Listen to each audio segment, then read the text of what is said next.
on now to our next speaker, who's Gaia Tavoni from the University of Pennsylvania. Hello, so I'm Gaia Tavoni, and I'm a postdoc in the Computational Neuroscience Initiative at Penn. The research I'll discuss today is about efficiency in predictive inference, and was done in collaboration with professors Vijay Balasubramanian and Josh Gold. The question I'll address is how can we efficiently integrate new information into our internal model of the world to predict future events. We seek a definition of efficiency in terms of the trade-off between the accuracy of the inference process and its simplicity. We want to understand what is the simplest process for making effective inferences. So the predictive inference problems I'll focus on are change point problems. In change point problems, events are generated stochastically from a hidden source, which undergoes change points at random times. And the goal of an observer is to guess where the source is to predict a future event. So on the left here, you can see some schematic examples of Gaussian change point problems. So the blue dots are what I call events or observations, and they are sampled from a Gaussian distribution with a certain mean and a certain variance. And the mean, which is what I call the source of observations, and which is here represented by the red line, undergoes change points at random times. And at these change points, it is resampled from another Gaussian distribution with another variance. An observer can see where the blue dots are, but he cannot see the mean, and he has to guess where the mean is. He has to infer the current position of the mean to predict where the next blue dot will be. And two key parameters define the statistical complexity of this task. One is change point rate or hazard rate, which is the probability with which change points occur. And the second one is noise, defined as the ratio between the variance of the blue dots around their mean and the variance of the source, the variance of the mean. So at the bottom left, you can see an example where the statistical complexity of the task is low because hazard rate and noise are low, whereas at the top right, you can see an example where the statistical complexity of the task is high because hazard rate and noise are high. And the question I want to answer is which strategies can solve these problems efficiently? So a number of potentially plausible strategies or models to solve these kind of problems can be derived from the exact Bayesian model through progressive approximations. So starting from the exact Bayesian model, one can derive two families of nested models.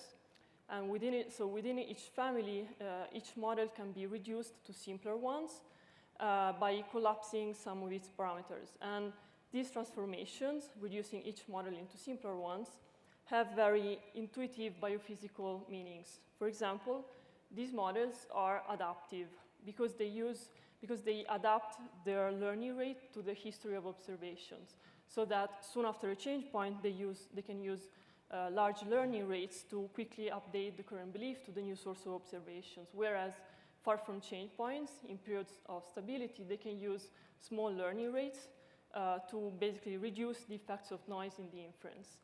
And so these models are adaptive, and they can be reduced to simpler models, which use only one single learning rate constant in time. And so this transformation, reducing these adaptive models into these ones, correspond to losing this property of adaptivity. And this sliding average model can be further reduced to a memoryless model, which, as the name suggests, is a model which is not only non-adaptive, but it doesn't even use memory at all to make inferences, but it still learns from observations. And it can be further reduced to the simple constant prior. So all these models exist along a continuum, which describes changes in adaptivity, memory, and learning. And they exist at different positions along the trade-off between accuracy and simplicity, with the exact Bayesian model at the accuracy extreme, and the prior at the simplicity extreme, and all the other models in between. So now I will show you that the most complex of these models, under certain task conditions, are redundant, and therefore they can be reduced to simpler models. So, and I will start with an example, the mixture of two delta rules. So this model depends on two parameters, which are the two learning rates, alpha 1 and alpha 2. So these two learning rates define parameter space for this model. And we can define the Hessian for this model as the second derivative of the mean squared error of model predictions with respect to the two learning rates, alpha 1 and alpha 2. And the ratio between the largest and the smallest eigenvalues of this Hessian is indicative of how much redundant the model is. Because if this ratio is very large, it means that there are directions in parameter space along which the mean squared error of model predictions doesn't change much. So it means that the model is redundant. So in this figure, this figure shows along the horizontal dimension this ratio of the eigenvalues of the Hessian. And different blue dots represent different task conditions, so different combinations of hazard rate and noise. And as you can see from these dots here, there are task conditions under which the ratio of the eigenvalues of the Hessian is very large. So this means that under these task conditions, the model is indeed redundant.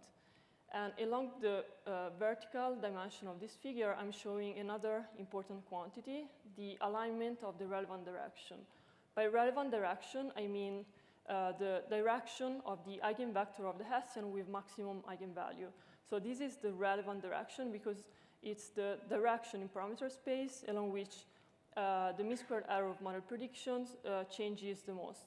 And I define the alignment as the projection of the relevant direction onto the closest single learning rate axis. So either the axis of the first learning rate or the axis of the second learning rate or the diagonal axis where the two learning rates collapse onto the same value. And as you can see from this figure, task conditions under which the model is redundant are also conditions under which the relevant direction is perfectly aligned with the axis of one single learning rate. So this means that only one learning rate is needed to make effective inferences. So basically it means that this mixture of delta rules can be effectively reduced to a simpler single delta rule model with one single learning rate, at least under those task conditions. So now I'm going to compare all these models together. And to do that, I'll define two quantities. One is model complexity. So I define model complexity as the amount of algorithmic and memory-related operations, or the computational cost or time, if you want, to compute n sequential predictions. And as you can see, adaptive models have a much higher complexity compared to non-adaptive models. And within the non-adaptive family, learning increases complexity from the black to the blue line, and memory further increases complexity from the blue to the green and red lines. The second quantity I'll define is the accuracy loss for each model. So I define the accuracy loss of a certain model as the relative difference in mean square prediction error between that model and the exact Bayesian model. This accuracy loss, of course, varies with task condition. And this picture shows for every task condition, so for every combination of hazard rate and noise, the simplest model with an accuracy loss smaller than a certain tolerance threshold, in this case 10%. So it basically shows for every task condition the model with the minimum complexity, which has a predictive accuracy of at least 90% compared to the accuracy of the exact Bayesian model, which is the maximum attainable accuracy. And what this picture shows is that for a wide range of task conditions, extremely simple models, such as the memoryless model in blue, or even the simplest prior in black, are nearly as effective as the most complex exact Bayesian model. So to conclude, conditions in which complex strategies can substantially improve over much simpler strategies depend on the statistical complexity of the task. First, adaptivity and memory play a critical role only at low hazard rate and intermediate noise in these bell-shaped regions here, where the dashed black line marks the region where adaptivity matters, and the full black line marks the region where memory matters. And secondly, the complexity of the computations can be reduced dramatically with minimal decreases in predictive accuracy in a wide range of statistically simple and statistically complex tasks. Where by statistically simple, I mean tasks where both hazard rate and noise are low, and by statistically complex, I mean tasks where either hazard rate or noise are very large. Finally, working memory should be used flexibly depending on signal to noise.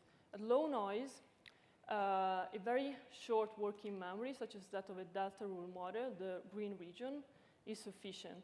Whereas at high noise, a longer memory, such as that of a sliding average model, the red region, can critically improve predictive accuracy.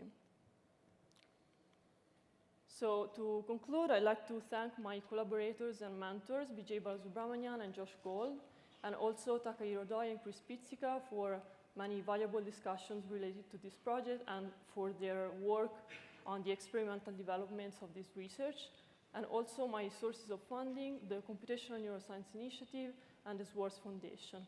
And thanks for your attention.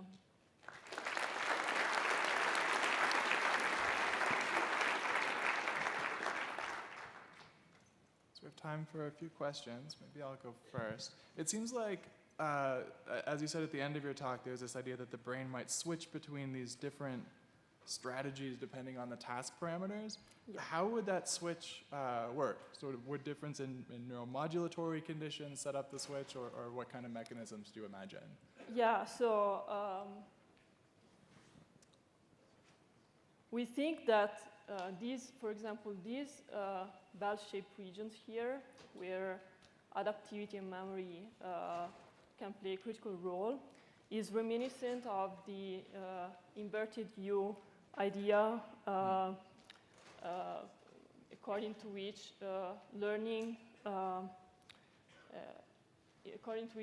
is maximized at intermediate arousal, which is linked to the mechanism of norepinephrine modulation of prefrontal cortex. But for now, this is really speculative. Yeah. All right. Well, let's ask our next speaker, Stan Peszkowski, to come up and set up. And if there are no other questions, let's thank Gaia for the talk.